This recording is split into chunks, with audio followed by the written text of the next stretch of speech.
Hi friends, welcome to my channel. இந்த video பிடிச்சிருந்தனா subscribe பண்ணுங்கள், like பண்ணுங்கள், ஷேர் பண்ணுங்கள், கமெண்ட் பண்ணுங்கள், பெல் பட்டனை கிளிக் பண்ணுங்கள். வாங்க இப்போ வீடியோக்குள்ளே போகலாம். இப்போ கருத்தக்கறி எப்படி வைக்கிறதுன்னு பார்க்கலாங்க. கருத்தக்கறினா வேறு ஒன்றும் இல்லைங்க, மீன் குழம்போட இன்னொரு டைப் தான். நான் சொன்னல 2 டைப் மீன் குழம்பு வைப்பேன்னு. இது இன்னொரு டைப் மீன் குழம்பு. இது வந்து குழந்தை பெற்றிருப்பாங்கள அவங்களுக்குலாம் இது கொடுப்பாங்க, ரொம்ப நல்லது. இதில் வந்து இந்த பாருங்கள், சுக்கு, மல்லி, ஓமம் இதெல்லாம் சேர்ந்துருக்கனால நமக்கு குடல் புண்ணுக்கும் ரொம்ப நல்லதுங்க. ரொம்ப ஹெல்த்தியாக இருக்கும் இது நமக்கு. இது வந்து குழந்தை பெற்றவங்களுக்கு வந்து இந்த குழம்பு வச்சு கொடுப்பாங்க.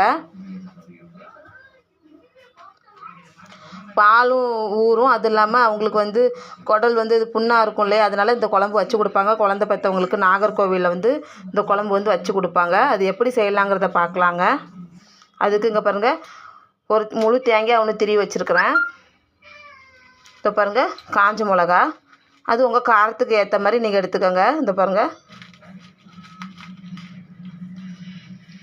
கொஞ்சமாக காஞ்ச மிளகா, இப்போ பாருங்கள் கொஞ்சமாக மல்லி, ஒரு துண்டு சுக்கு தட்டி வச்சுருக்காங்க, ஒரு சின்ன துண்டு காயம், இந்த பாருங்கள் ஓமம், கொஞ்சமாக கடுகு. இந்த ஓமம் கடுகு இதெல்லாம் கொஞ்சம் தனித்தனியாக வறுக்கணும். நான் எப்படி வறுக்கிறதுன்னு காமிக்கிறேன் ஃப்ரெண்ட்ஸ். இப்போ நம்ம வறுத்து எடுத்துக்கலாம் ஃப்ரெண்ட்ஸ். அதுக்கு ஒரு அடுப்பில் ஒரு கடாயை வச்சுட்டு அதில் கொஞ்சமாக எண்ணெய் ஊற்றிக்கோங்க. ஒரு 2 ஸ்பூன் எண்ணெய் ஊற்றிருக்கிறேன். காஞ்ச மிளகா,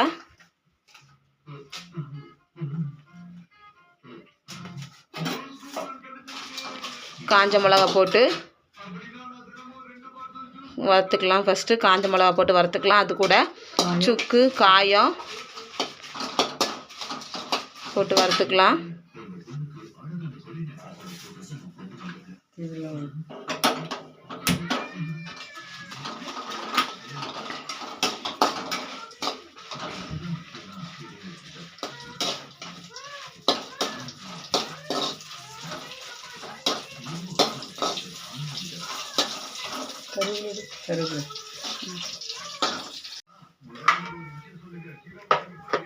இதான் எங்கள் மாமியார்.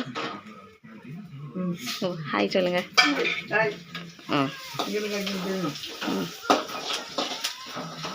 அப்புறம் அங்கே பாருங்கள், மல்லி, காஞ்ச மிளகா போட்டு கொஞ்சம் வறுபட்ட உடனே காயம், ஒரு துண்டு சுக்கு, அப்புறம் கொஞ்சமாக மல்லி,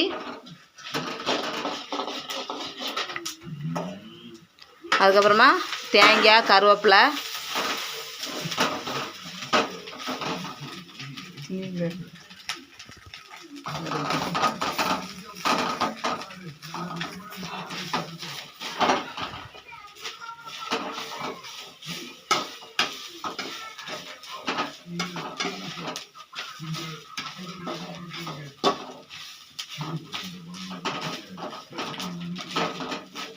ரொம்ப கரைஞ்சிடக்கூடாதுங்க.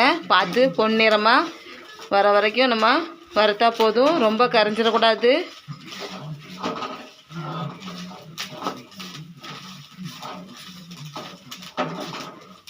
நல்லா வறுத்து எடுத்துக்கலாம் ஃப்ரெண்ட்ஸ். கொஞ்சம் பொன்னிறமாக ஆகுது வரைக்கும் வறுத்து எடுத்துக்கலாம். பாருங்கள் ஃப்ரெண்ட்ஸ், இந்த அளவு வறுத்தா போதும். தேங்காய் வறுப்பட்டுருச்சு. இனி இதை வேறு ஒரு பாத்திரத்தில் தட்டி ஆற வச்சுக்கலாம். இது ஆற வச்சுக்கலாம் ஃப்ரெண்ட்ஸ். இதுக்கப்புறம் ஓமம் கடுகு வறுக்கணும். அது வந்து தனியாக தான் போட்டு வறுக்கணும், இது கூட சேர்த்து போட்டு வறுக்கக்கூடாது. அதனால தான் இது தனியாக வறுக்கிறோம். இதை வேறு ஒரு பாத்திரத்துக்கு மாற்றிக்கலாம் ஃப்ரெண்ட்ஸ். மாற்றி இதை ஆற வச்சுக்கலாம்.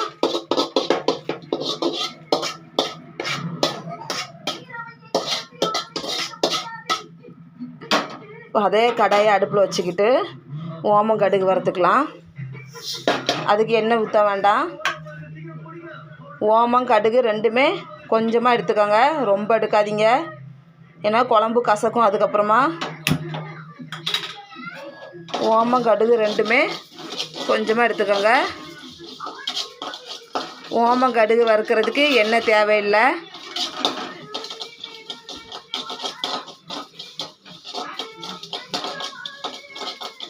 பொட்டின உடனே இறக்கிட வேண்டியதான். ஓமம் கடுகு ரெண்டும் பொரிஞ்சு வரும் பாருங்கள். அந்த டைமில் அடுப்பை ஆஃப் பண்ணிக்கலாம். அவ்வளோதான் ஃப்ரெண்ட்ஸ். பூண்டு கொஞ்சம் போடணும். பூண்டு குழம்பு வைக்கும் போது தானே போடணும். அரைக்கும் போடணும், குழம்பும் போடணும்.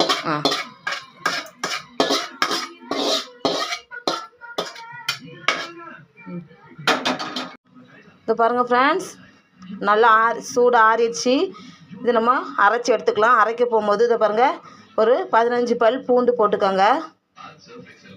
அதிகமாக போட வேணாம், ஒரு 15 பல் போதும். 15 பல் பூண்டு போட்டு நம்ம அரைச்சி எடுத்துக்கலாங்க. இந்த பாருங்கள் ஃப்ரெண்ட்ஸ், இந்த மாதிரி நல்லா நைஸாக அரைச்சி எடுத்துக்கோங்க. புளி ஒரு புளி வந்து ஒரு எலுமிச்சப்பழம் எடுத்துக்காங்க. ஒரு எலுமிச்சப்பழம் சைஸுக்கு ஊற போட்டு வச்சுருக்கிறேன். அதிலே கொஞ்சம் உப்பும் போட்டு ஊற போட்டு வச்சுக்கிறேன் ஃப்ரெண்ட்ஸ். இப்போ வந்து பாருங்கள், மீன் சட்டியில் நாங்கள் மண் சட்டியில் தான் வைப்போம், அதான் டேஸ்ட்டாக இருக்கும். மீன் சட்டியில் கொஞ்சமாக குழம்புக்கு மீன், அப்புறம் இந்த பாருங்கள் நம்ம அரைச்சி வச்சுருக்கோம் இல்லையா, அந்த அரைப்பு எல்லாத்தையும் போட்டுக்கணும். மெட்ராஸில் வந்து மீன் வந்து கொதிக்கும் போது தான் போடுவாங்க. நான் ஏற்கனவே உங்கள்கிட்ட போன வீடியோவில் சொல்லியிருக்கிறேன். நாங்கள் வந்து ஸ்டார்டிங்கில் மீன் போட்டுருவோம். மீன்லாம் போட்டு தான் கூட்டி வைப்போம்.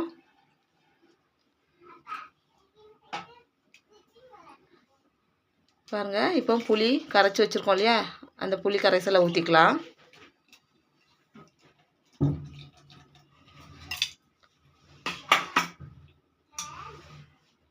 இருக்கும் கரண்டி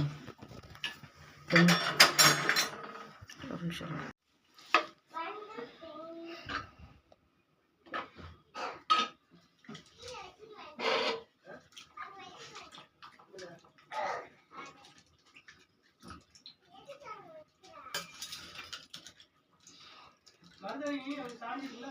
புளியை நல்லா கரைச்சி ஊற்றிக்கலாம் ஃப்ரெண்ட்ஸ்.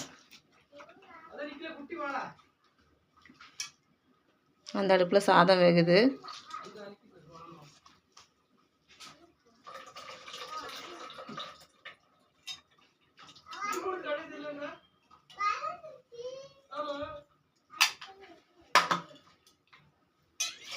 தண்ணி தேவைக்கு ஊற்றிக்கலாம்.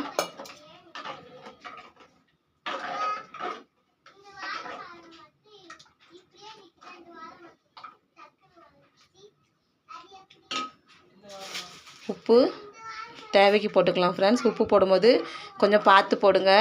ஏன்னா நம்ம புளி ஊற வைக்கும் போதே கொஞ்சம் உப்பு போட்டிருக்கோம். அதனால் குழம்பு கூட்டி வைக்கும் போது உப்பு கொஞ்சம் பார்த்து போடுங்க.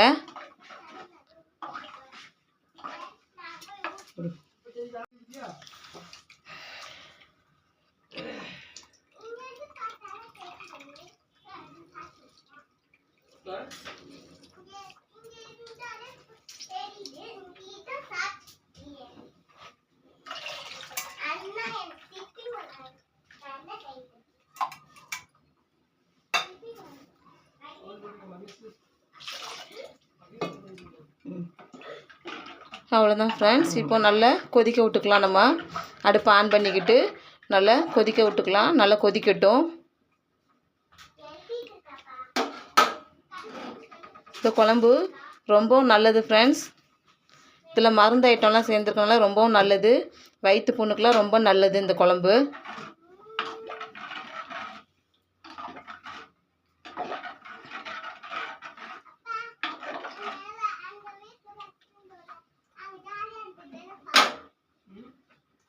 நல்லா கொதிக்கட்டும். கருவேப்பிலை